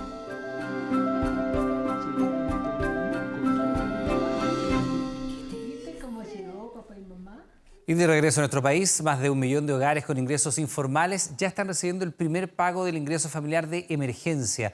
En la instancia, el presidente Piñera reiteró el llamado para alcanzar un acuerdo que fortalezca la protección social y reactive la economía. Cámaras ubicadas y frente a ellas el nuevo ministro de Desarrollo Social que iba a buscar al presidente. ¿El porqué? Para dar inicio al pago del ingreso familiar de emergencia a nuevos beneficiarios, los que tuvieron que postular para recibir esta ayuda que se traduce en 65.000 pesos por integrante del grupo familiar el primer mes. Una familia de 4, por ejemplo, recibirá 260.000 pesos. Este es un beneficio, un alivio, un aporte a casi 1,2 millones de hogares chilenos. Se dividió en 2 pagos. Ustedes lo saben muy bien. El primero, que se aceleró incluso, el día 23 de mayo, donde se benefició a más de 500.000 personas. Y el segundo, que es el que se está produciendo hoy día, a través de personas que postularon, está enterándose la segunda parte. El segundo mes, los beneficiarios recibirán 55.250 pesos por integrante del grupo familiar y el tercer mes serán 45.500 pesos. Aún se puede postular a este beneficio a través de la página registrosocial.gov.cl. El ingreso familiar de emergencia se ha convertido en uno de los puntos que más debate ha provocado en el Acuerdo Nacional Económico que discute el gobierno, el oficialismo y parte de la oposición. Este acuerdo lo estamos construyendo en estos mismos instantes. Estamos trabajando muy duro para que este acuerdo, que es tan necesario y tan urgente, pueda concretarse y ver la luz del sol durante los próximos días. Un acuerdo en construcción que vive una semana clave debido al plazo autoimpuesto por el gobierno. Este miércoles fueron escuchados en la mesa negociadora parte de los economistas que redactaron la propuesta del Colegio Médico. Creo que vamos por buen camino. Está claro a esta altura que necesitamos un impacto fiscal muy importante, un gasto de 10.000 a 12.000 millones de dólares, que hay que mejorar sustancialmente el ingreso familiar de emergencia. En la propuesta se plantea algo que me parece muy positivo, la creación de un fondo de 12.000 millones de dólares dedicado exclusivamente a la emergencia sanitaria, al apoyo a las personas, al apoyo a las familias y también a la reactivación económica que permita generar empleo. Así, en lo que hay consenso entre el gobierno, oficialismo y oposición es que el ingreso familiar de emergencia debe ser mejorado. Así lo aseguró el ministro de Desarrollo Social. Los recursos a gastar son el punto donde no hay consensos. El diálogo continúa por Zoom o en reuniones en La Moneda. Lo cierto es que se acerca el plazo para lograr el llamado plan de emergencia, que busca fortalecer la protección social y reactivar la economía golpeada por la pandemia. Una inesperada pero efectiva reacción tuvo la víctima de un asalto a quien agredieron brutalmente para robarle su vehículo. Sin embargo, logró frustrarlo en una temeraria acción lanzando las llaves a un jardín. Este y otros delitos demostrarían que los delincuentes están adelantando los horarios de sus atracos. Mire.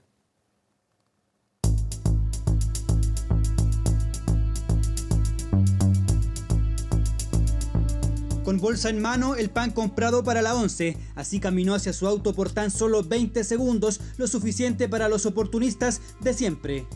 19:30. A distancia lo observaron. La víctima, con su permiso correspondiente, venía del trabajo en Santiago. A poco de llegar a su casa en Maipú lo asaltaron. Eso al menos pretendían. Fue una compra muy rápida, fui el único cliente y al parecer estos tipos me estaban esperando que yo saliera. Y solamente me atacan cuando ya están frente a mí. Pese a los golpes de pies y puños, las amenazas con cuchillos y pistolas, el vecino reaccionó lanzando las llaves del auto al antejardín de una casa. Un ladrón intentó buscarlas, mientras los otros seguían golpeando, pero el tiempo se les acabó. Ellos querían el auto y no lo lograron. Yo, como una reacción natural, lancé la llave del auto al antejardín de una casa. En el barrio Las Rosas dicen estar atravesando una ola de asaltos. Varios videos dan cuenta de aquello, la mayoría de tarde. Está peligroso, hay delincuencia todos los días. Ahora ya a las 5 de la tarde ya hay que cerrar el pasaje. Todos los días es un asalto, todos los días algo nuevo. Dentro de esta semana, a más tardar, acordaremos una reunión con ellos para informarles de la labor que sí se ha hecho en ese sector, porque sí hay detenidos tanto por robo como por el delito de receptación.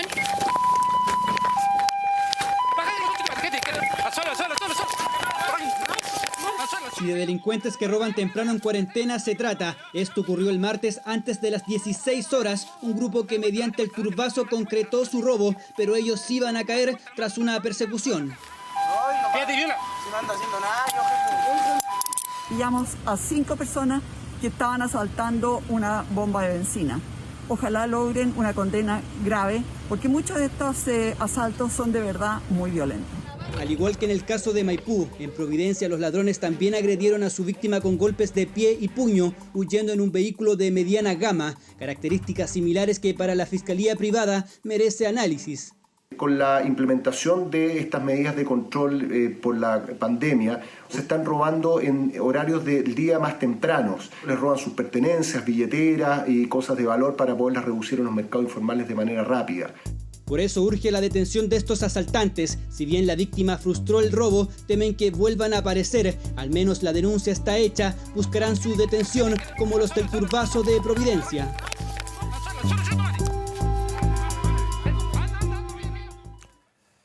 No es tolerable que un niño sea utilizado para fines políticos. La frase es de la defensora de la niñez, Patricia Muñoz, quien volvió a cuestionar el actuar del diputado Hugo Gutiérrez, quien a fines del año pasado publicó dibujos realizados por menores de edad donde aparecía él disparándole al presidente de la República. La declaración de Muñoz es parte de los antecedentes que revisa el Tribunal Constitucional, que por estos días analiza la petición de destitución en contra del parlamentario. Una historia que protagonizan desde hace meses el diputado comunista Hugo Gutiérrez y la defensora de la niñez Patricia Muñoz. Relato que comenzó a fines del 2019 cuando en Twitter el parlamentario publicó estos dibujos hechos por menores de edad que lo identificaban a él disparándole al presidente Sebastián Piñera. La defensora de la niñez presentó una denuncia por posible vulneración de derechos de menores de edad. Esta defensora se ha extralimitado en sus dichos y yo le rogaría, le encarecería con postura. Llamado que hizo Gutiérrez antes que la historia sumara nuevos actores, 10 diputados oficialistas que ante el Tribunal Constitucional presentaron un requerimiento con el que solicitaron su destitución, organismo hasta donde envió un oficio el 29 de mayo la propia defensora, donde cuestionó el uso político de menores. No resulta tolerable que ningún niño, niña o adolescente esté siendo utilizado para fines políticos, cualquiera sea el partido, conglomerado o posición política. La defensora de la niñez ha sido clarísima en establecer que esto es grave. No hacen más que robustecer esta causa, Son fundamentos contundentes que vienen a apoyar la presentación que nosotros hicimos. Hugo Gutiérrez no quiso emitir comentarios por la acción de la defensora, parlamentario que desde el inicio aseguró que no presentará defensa alguna ante el TC. Sin embargo, desde su bancada dicen que la opinión de Patricia Muñoz no puede ser argumento para sacarlo del Congreso. A mí me parece absolutamente irracional que digan que la difusión de un dibujo es motivo de la destitución de un parlamentario. Y creo que se está usando en forma absolutamente torcida una opinión. Acciones que, al menos en la Defensoría de la Niñez, piden sean sancionadas por un tribunal de familia. Y como el primer día, La Moneda rechazó el actuar de Hugo Gutiérrez. Independiente de quién esté involucrado, creemos que los niños hay que cuidarlos y sobre todo nunca exponerlos a que estén en medio de una discusión que pueda incentivar el odio. Los dibujos y otros episodios fueron incorporados por los parlamentarios oficialistas que acusan a Gutiérrez de promover la violencia e incitar al desorden público, arista por la que, según detalló Radio Bío Bío, la propia Agencia Nacional de Inteligencia entregó algunos antecedentes requeridos por el TC. Creo que es lamentable que la ANI haya entrado en esta situación, porque le reitero, creo que no corresponde recurrir al Tribunal Constitucional para empezar a destituir parlamentarios, porque si no, esto es una carrera que no tiene fin. Se utilizaron niños para incitar al odio, se utilizaron niños para una acción política y me parece que eso es evidentemente condenable. Un caso para el que hasta este miércoles se podían entregar pruebas y testimonios en el Tribunal Constitucional, dando curso al proceso de defensa que, según el propio Gutiérrez, no presentará. La fecha de la sentencia por ahora aún no se determina, ya que no existe un plazo para que el TC determine cuál será la resolución sobre Hugo Gutiérrez. Vamos ahora a revisar otras informaciones relativas con la muerte de un militar, lo que le comentábamos precisamente ayer. En prisión preventiva quedó el conductor que atropelló y causó la muerte de un conscripto durante un control sanitario en horario de toque de queda. Esto ocurrió en la región de Los Lagos. El juzgado de garantía de Puerto Montt decretó la medida cautelar en contra de Rolando Alexander Sea Ramos, acusado por la Fiscalía como autor del delito consumado de homicidio. Además de poner en peligro la salud pública. Recordemos que este martes se realizó la misa fúnebre de Hugo Muñoz Sotomayor, soldado de solo 19 años, quien fue arrollado por el conductor de una camioneta que pasada las 10 de la noche del domingo intentó evadir una fiscalización vehicular en la ruta que une Alerce con Puerto Montt. Para acompañar a la familia del joven llegaron hasta la comuna de Dalcahue, en Chiloé, el ministro de Defensa Alberto Espina y el comandante en jefe del Ejército, general Ricardo Martínez. Durante la jornada, el ministro Espina aseguró que la muerte del conscripto se trató de un acto criminal y cobarde. Tenemos declaraciones. Con vida. Y yo diría que se haga justicia. Porque no es posible que un joven que sirva a su patria y que lo hace protegiendo la vida de los chilenos tenga que pagar con su vida por una acción absolutamente criminal que no tiene ninguna justificación. Eso constituye una agresión ilegítima, porque se sabe que se puede atropellar y matar a una persona. Entonces los integrantes de las Fuerzas Armadas tienen el legítimo derecho a utilizar con racionalidad una forma de evitar que eso se materialice. Atención, porque las ofertas laborales, aunque son escasas, no están solo en Santiago. En este espacio denominado Hay Trabajo, le mostramos alternativas reales de empleo y cómo acceder a ellas, algunas a través de una aplicación, otras en sitios web y también en plataformas como Facebook. Hay distintas opciones y modalidades e incluso algunas se pueden adaptar al tiempo que usted tenga para trabajar. Mire.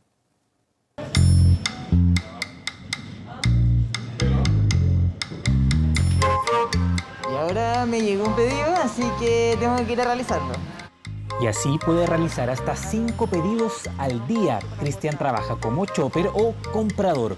Recibe en su teléfono pedidos de supermercado, los arma y luego los entrega listos a los repartidores de las aplicaciones para su despacho. Un trabajo que solo tiene hace 3 meses. Yo trabajaba en una empresa de marketing, en puntos de venta, hacía eventos, hacía promociones, pero con todo esto cesó esa área. A través de Instagram conoció la aplicación Chambas, una plataforma de empleo flexible donde las ofertas laborales se pueden ser por días o incluso horas. Se inscribió y ahora trabaja casi de lunes a viernes. Necesitaba los ingresos como muchos.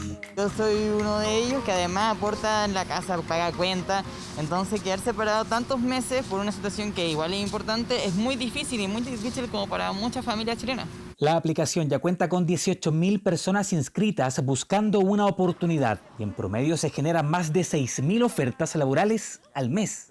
Nosotros reclutamos, seleccionamos, capacitamos y damos los lineamientos a través de la plataforma para luego pagar. Ahí en el pago nosotros acordamos con las empresas si es un pago diario, semanal o quincenal. La búsqueda de trabajo continúa para miles de chilenos, por eso la Bolsa Nacional de Empleo reforzó su portal y hay vacantes disponibles. Solo en mayo se registraron casi 12.000 ofertas laborales, un 37% más que en abril. La mayor cantidad de vacantes corresponde a trabajos vinculados a la agricultura, guardias de seguridad y vendedores. Y en todo el año el portal acumula más de 73.000 puestos de trabajo publicados. En tiempos como los que vivimos, resulta clave hacer todos los esfuerzos por conectar a aquellas personas que están buscando un empleo con las ofertas de trabajo que existen. Me uní a un gran equipo quienes trabajan día a día con harta fuerza y trabajan con harta dedicación. Jonathan comenzó a trabajar hace una semana en Taxi SOS, un emprendimiento que en Iquique busca ayudar a quienes no pueden comprar, trasladar productos o retirar envíos. Este grupo de jóvenes ahora se encarga de todo. Incluso reciben encargos que llegan desde Santiago, los retiran en el aeropuerto y los entregan. Esto es una empresa familiar.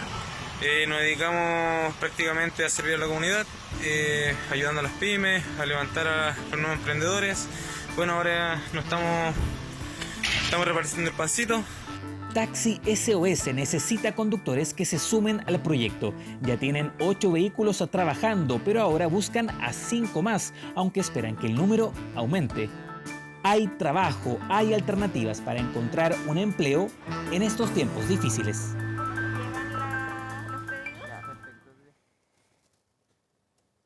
Miguel Bosé está nuevamente en la polémica. El popular cantante español volvió a utilizar sus redes sociales para criticar medidas contra el coronavirus, del que él cree que es una conspiración. Su rechazo al uso de las mascarillas y a la vacuna contra el COVID son parte de sus publicaciones. ¿Qué le pasa a Miguel Bosé? Las respuestas al lado más insólito del artista hispano a continuación.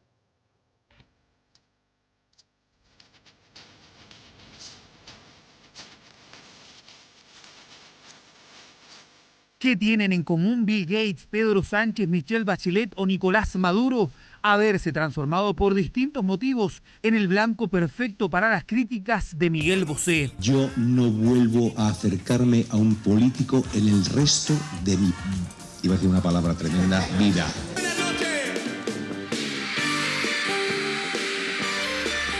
64 años de vida, 47 de carrera, Luis Miguel González Bosé lleva 2 años haciendo de las suyas en redes sociales, en específico Twitter, pese a lo complejo de la pandemia. Su posteo más polémico fue el 31 de mayo, cuando publicó este video de la OMS que desaprueba el uso de la mascarilla si no hay enfermedad. El problema es que la OMS subió ese video el 9 de marzo.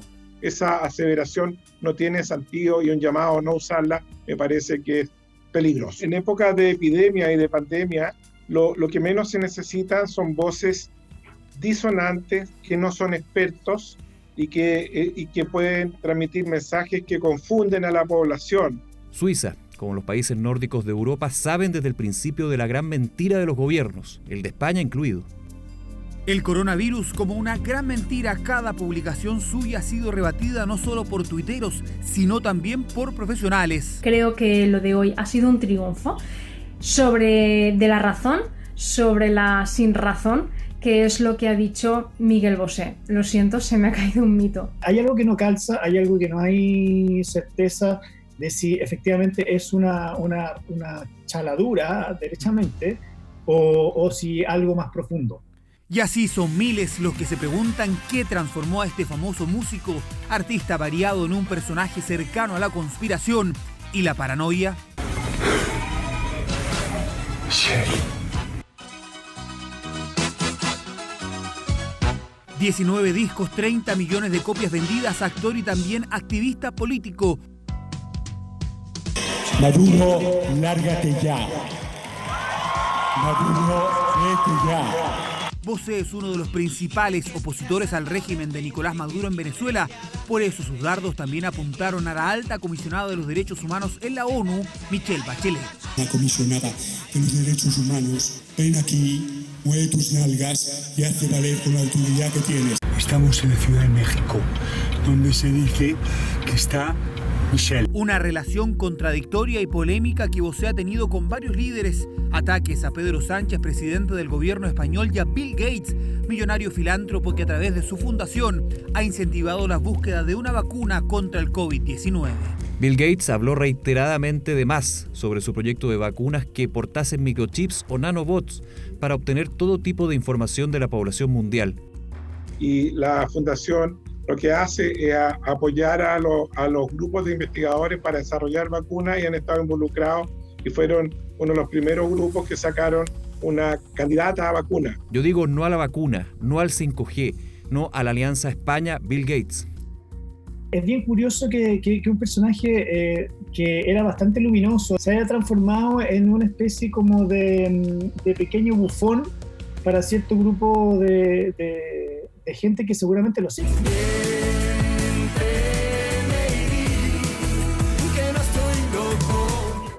En marzo, la madre del cantante falleció producto del coronavirus. Desde ahí sus dardos han sido continuos. Miguel Bosé, el artista que dejó la música y siguió los incómodos y sombríos caminos de la teoría y la conspiración. Bien, pues les recordamos que a partir de las 22 horas, Televisión Nacional de Chile está autorizada para transmitir programas para mayores de 18 años. El duque de Edimburgo cumplió este miércoles 99 años, convirtiéndose en el consorte real más longevo del mundo, tras haber estado junto a la reina Isabel por más de 70 años. ¿Cuál ha sido la relevancia del príncipe Felipe? ¿Cómo se ha reinventado la realeza británica durante estos años? Lo vemos en la siguiente nota. Así celebraba hace casi una década su cumpleaños número 90 el príncipe Felipe. Sin embargo, las ceremonias reales se han visto reducidas por la pandemia y desde hace meses él y la reina Isabel se mantienen aislados en el castillo de Windsor. A sus 99 años y como la mayoría de adultos mayores por estos días, el príncipe Felipe tuvo que conformarse con las felicitaciones en redes sociales por parte de sus hijos y nietos, mientras que las calles de Londres lucían austeras, lejos de la pompa de otras ocasiones especiales. El Palacio Real divulgó este miércoles la primera fotografía del duque desde que fuera hospitalizado en el mes de diciembre en la clínica Rey Eduardo VII para ser atendido de una condición preexistente de la que no se dio mayores detalles. Felipe de Mountbatten, nacido con el título de príncipe de Grecia y Dinamarca, es actualmente el consorte más longevo en la historia de la monarquía británica. Tras haber servido en la Marina durante la Segunda Guerra Mundial, contrajo matrimonio el 20 de noviembre de 1947 con la entonces princesa Isabel, hija del rey Jorge VI. Los analistas coinciden en que el rol del príncipe Felipe, aunque para muchos ha sido saber estar en un segundo plano, se ha centrado en respaldar las labores de caridad que han sido el sello de la corona inglesa durante siglos. El príncipe Felipe se sentía un tanto amargado porque no tenía muchas cosas que hacer. Él quería ser proactivo, quería participar en el gobierno, pero eso no le correspondía constitucionalmente. Pero ha mantenido una gran lealtad hacia la monarquía, ha tenido un rol muy activo con las organizaciones de la sociedad civil. El duque de Edimburgo ha sido una de las figuras diplomáticas que mejor ha representado la marca de los Royal dentro y fuera de su país. En 1962 estuvo de visita en Chile, en donde recibió todos los honores. El príncipe Felipe, duque de Edimburgo, esposo de su majestad la reina Isabel II de Inglaterra, llegó a Chile para renovar fuertes y centenarios lazos de amistad y simpatía chileno-británica. En Los Cerrillos, el presidente Alessandri con sus ministros, autoridades, diplomáticos, parlamentarios, periodistas y un numeroso público esperaron al real visitante a la hora indicada para el aterrizaje del avión. Conocido por su particular sentido del humor, cuando se retiró de la vida pública en el 2017, la familia británica perdió una de sus figuras más carismáticas, famoso por sus frases impertinentes que hicieron pedir disculpas más de una vez a la corona inglesa. Pero yo diría, es una figura entonces que está en segundo plano, pero que se nota su presencia, sobre todo goza de bastante popularidad. A pesar de la renuncia de los duques de Sussex y el aislamiento prolongado de la monarca, para los expertos el papel que ha desempeñado la realeza británica durante esta pandemia revela la importancia que continúan teniendo como actores sociales en Reino Unido. Mediáticamente la figura del príncipe Harry era bastante importante, ¿no es cierto? Era mucho más llegadora y más carismática que la de su hermano mayor, pero aún así los duques de Cambridge han logrado de alguna manera tomar la posta. Con casi un siglo a sus espaldas, el príncipe Felipe continúa al lado de la monarca más longeva del mundo, quien durante esta pandemia se ha dirigido en varias ocasiones a sus ciudadanos para llevarles un mensaje de tranquilidad desde los custodiados muros de su castillo. Un grupo de científicos chilenos desarrolló una innovación para facilitar la detección del coronavirus, evitando un nuevo cuello de botella en la red de diagnóstico. Utilizando impresión 3D, lograron fabricar un insumo que es clave, 10 veces más barato que la opción importada. Tecnología made in Chile para mantener y aumentar el flujo de exámenes PCR.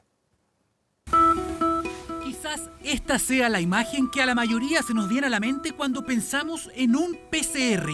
Pero este es solo el comienzo. Hoy día hay 83 laboratorios realizando el examen. Universidades, empresas, hospitales y clínicas suman sus esfuerzos para procesar la mayor cantidad de muestras posibles. Uno de los pasos previos más complejos es la extracción de ARN, material genético del virus que debe ser aislado. Hay diferentes técnicas para lograrlo y una de ellas, que ya se ha distribuido en la red pública, utiliza imanes. Mucha gente recibió dentro de los laboratorios universitarios un kit que tiene unas bolitas magnéticas, ¿ya? Para el cual tú necesitas tener una superficie con un imán para poder recuperar esas bolitas para poder hacer las extracciones de RNA. Y nosotros tenemos un grupo de WhatsApp de todos los directores técnicos y ahí surgió la duda de, oye, yo no tengo rack, no tengo cómo recuperar estas bolitas. ¿Alguien tiene uno que me preste? Y no se trata de un detalle. Cada uno de estos racks comerciales tienen un alto costo y lo que es peor, la alta demanda mundial hace que conseguir uno se demore varias semanas, incluso meses. Y se presentó la idea que dije, bueno, si no se pueden comprar los racks, ¿por qué no los imprimimos en 3 dimensiones? Habían algunos modelos en internet que la verdad no eran los más óptimos, no se podían imprimir bien, no era el adecuado. Y yo me contacté con otro colega acá de la Universidad Andrés Bello, Renato Galleguillos, de la Facultad de Ciencias Exactas, y con él fuimos diseñando un modelo a partir de cero. Y lo lograron en solo 4 días. Utilizando impresoras 3D, fabricaron estas repisas magnéticas, un diseño nacional con imanes incrustados a mano para conseguir el mismo efecto que el producto importado. Gracias a esta innovación pasamos de utilizar este tipo de racks comerciales con un alto valor a esta, la solución chilena que es mucho más eficiente. Para suplir una falta que hay a nivel nacional de rack magnéticos, los cuales son algo parecido a lo que vemos acá. Hasta ayer habíamos repartido cerca de 40 o algo, un poco más, racks a lo largo de todo Chile, desde Arica hasta llegamos hasta Puerto Montt, porque más al sur tiene. Innovación nacional que se adelantó a un nuevo cuello de botella, uno que podría haber desacelerado la capacidad de parte de la red de diagnóstico, el punto de partida de la estrategia de detección de casos de COVID-19 en Chile.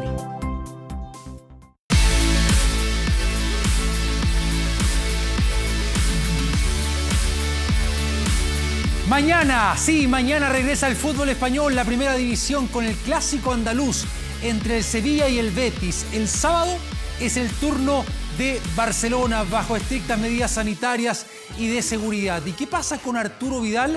La prensa española está dividida. Algunos que comenzará desde el primer minuto, otros que va a ser suplente. ¿De qué depende la titularidad del Rey Arturo? A continuación, nota. Vuelve la Liga en primera, vuelve el fútbol con el gran derbi de Sevilla.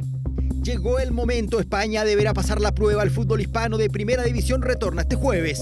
El partido ha sido declarado de alto riesgo, se teme que aparezcan grupos radicales. Ese es un temor, las autoridades ya tienen todas las medidas tomadas. El clásico andaluz entre Sevilla y Betis será el duelo que dará luz al retorno. Se está realizando una desinfección certificada. En unas circunstancias que hace 3 meses evidentemente eran inimaginables, pero hoy en día son una realidad. Barcelona prepara su retorno, será este sábado a las 16 horas de Chile en su visita a Mallorca y el Rey pelea su lugar en la oncena titular. Una plaza del centro del campo se la disputan Arturo Vidal, Rakitic y Artur. Aunque si Suárez no comenzara de inicio, el chileno podría jugar de cuarto centrocampista, incorporándose al ataque.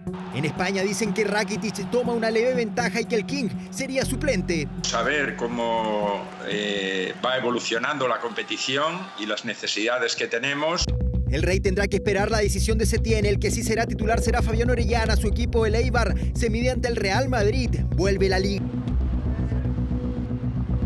Me parece totalmente absurdo, arriesgado. Y ahora es como que te falta algo, le falta emoción al fin de semana.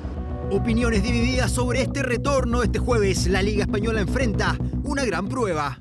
No cometamos errores, no nos acerquemos al estadio, quedémonos en casa. Mira esta imagen, mira este video promocional. El regreso del fútbol estadounidense con un retorno de película. Claro, al estilo de Volver al Futuro, el equipo de Los Ángeles Galaxy anuncia el retorno de la Major League Soccer, que se va a jugar el 8 de julio de ahí en adelante con un torneo especial donde van a jugar 26 equipos durante 4 semanas en Disney, Orlando, igual que la NBA. Ahí está, Los futbolistas, incluidos 5 chilenos, vivirán un mes completo en los hoteles, ¿no? Concentrados ahí, emplazados en ese gran parque de diversiones que tiene absolutamente de todo. Y bueno, de todo también está preparando el fútbol chileno su retorno con los protocolos respectivos para la vuelta el 31 de julio, 1 y 2 de agosto, de que depende en qué están los clubes del fútbol chileno. Nota a continuación. De que el retorno debe ser necesariamente sano y seguro. Y en eso se encuentra trabajando la ANFP. 31 de julio es la fecha tentativa para el reestreno del fútbol, pero para que ello ocurra, los clubes deberán seguir un exhaustivo protocolo.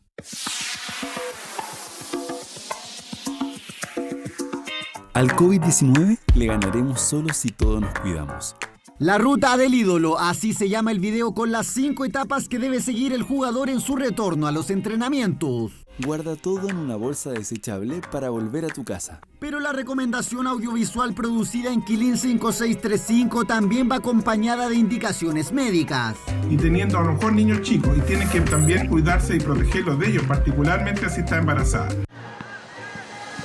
El plan retorno no solo será desde lo sanitario, también contempla el trabajo físico. Por eso la Asociación de Profesores de Educación Física del Fútbol Chileno entregó un itinerario a seguir. Se le envía a cada club y cada club después ha hecho un poco lo que cada cuerpo técnico estima, ¿no? Tiene 6 semanas o 6 fases. La primera fase tiene que ver con las evaluaciones deportivas y las, en este caso, prevenciones sanitarias. En cuanto a los entrenamientos, la ANFP confirmó que se debe comenzar al menos 3 o 4 semanas antes del inicio de las fechas. En tanto, APEFU ideó un programa que contempla 6 semanas previas.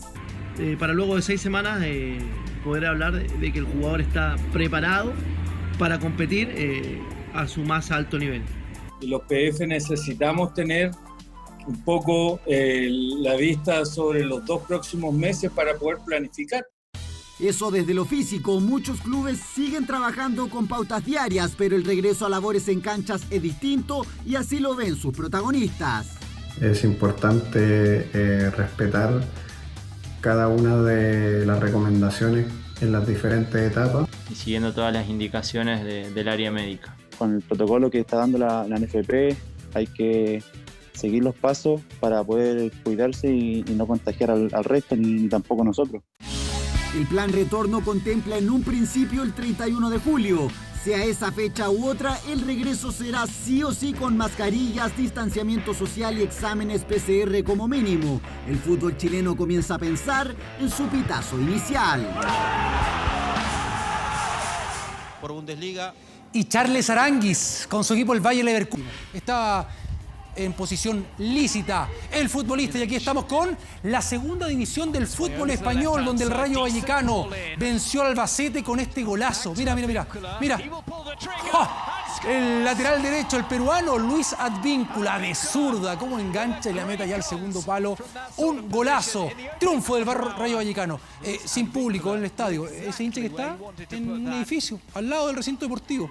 Celebraba, vio el partido.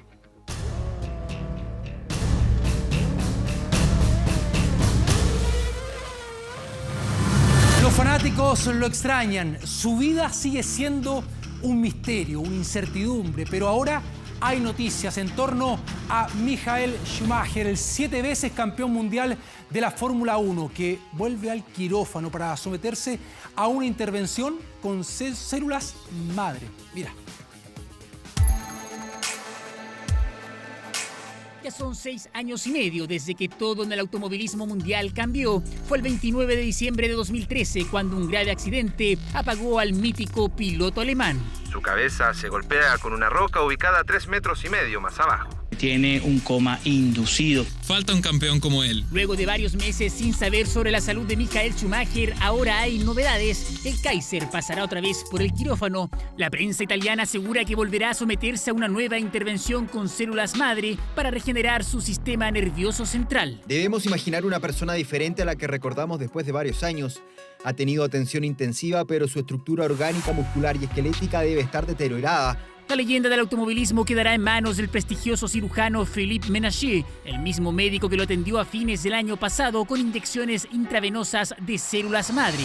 Ahora, el objetivo es que el legendario piloto tenga un efecto antiinflamatorio en todo el organismo. Los especialistas afirman que el expiloto sufre de atrofia muscular y osteoporosis debido a la imposibilidad de realizar actividad física. Sueño y rezo todos los días para que mejore, para que vuelva a aparecer en un circuito, especialmente ahora que su hijo corre. Ese es el sueño de muchos. Mick, el hijo de Michael, parece estar cada vez más cerca de correr en la Fórmula 1 y el Kaiser, a sus 51 años, el piloto más laureado de la historia, sigue luchando para cambiar el destino. Y otra ausencia, Roger Federer, su majestad, anunció que no volverá a jugar esta temporada 2020. Vuelve el 2021, tiene que someterse a otra cirugía en su rodilla derecha, la misma que se había operado en el mes de febrero. A través de un comunicado, ahí vía sus plataformas, redes sociales, explicó su decisión y cerró el texto con la frase: espero verlos a todos al comienzo de la temporada 2021. Con esta información vamos a la pausa, regresamos acá en 24 Horas Central.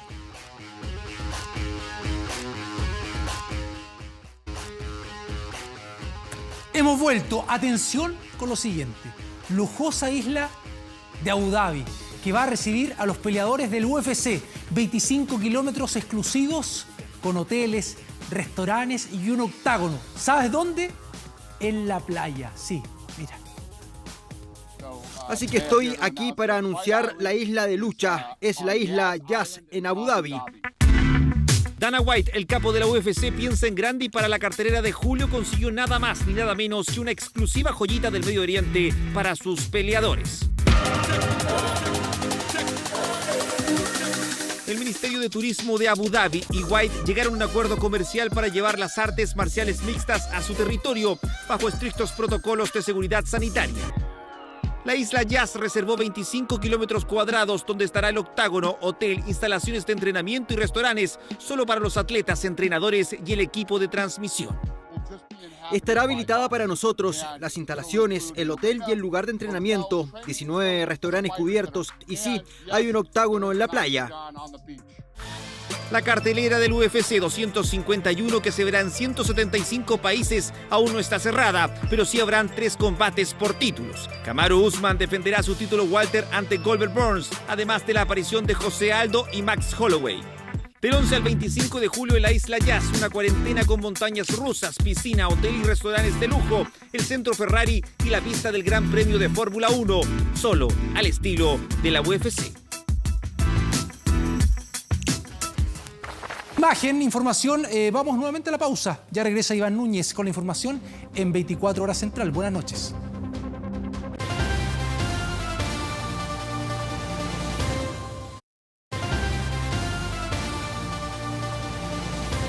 El acceso a una vivienda digna para muchos sigue siendo todavía un sueño. Un grupo de voluntarios realizó una minga solidaria, esto en medio de quebradas y cerros de Río Hurtado en la región de Coquimbo. El objetivo, levantar una mediagua a 3 crianceros hermanos con discapacidad cognitiva.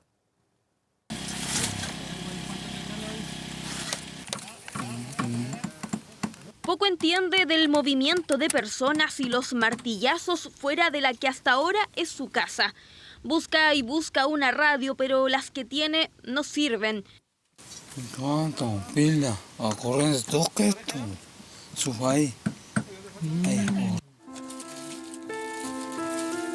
En esta casa no hay luz, no hay agua. Si 3 hermanos con discapacidad cognitiva en medio de las montañas en Río Hurtado. No saben leer ni escribir. Su casa es el mismo corral que usan los animales. Me duele cuando las personas viven en estas condiciones. Es un corral, porque él también duerme con sus cabras ahí. Entonces, eso es lo que me motivó a llevarlo y eso es lo que me emociona al tener a Julio. Fue ese sentir que lo motivó a crear una red de apoyo. Una media agua para esta familia. Claro que lo más complejo sería llegar hasta el lugar. Recomendaciones para el cometido que vamos a hacer. Si tienen que descansar, descansen. Hay partes que son malas, que son resbaladizas. PDI, Carabineros y el Ejército se sumaron. Materiales al hombro y a caminar. Tiramos los paquetes hasta la mitad, al otro lado de la otra quebrada.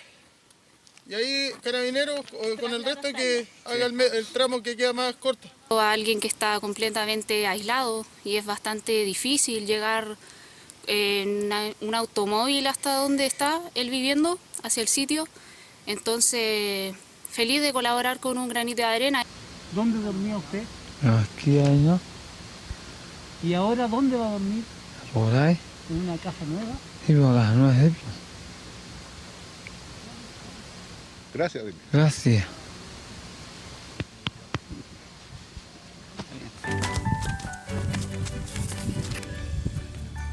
No fue nada fácil, eran varios kilómetros bajo el sol, entre quebradas, rincones imposibles de llegar en vehículo, pero sabían que valdría la pena.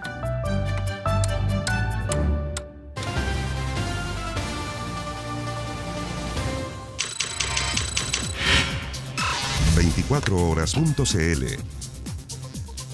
Atención porque este miércoles se va a conocer la nueva lista de personas beneficiadas con el ingreso familiar de emergencia, beneficio destinado a personas afectadas por la pandemia. Usted puede ingresar a 24horas.cl, nuestro portal, y acceder a toda la información sobre los requisitos y montos que van a recibir las miles de personas con esta iniciativa. Bien, pues estamos terminando las noticias. Hoy, 10 de junio, revisamos también qué pasó un día como hoy en Momentos TN y luego un nuevo capítulo de ERCAI. No se lo pierda, que tenga buenas noches, cuídese.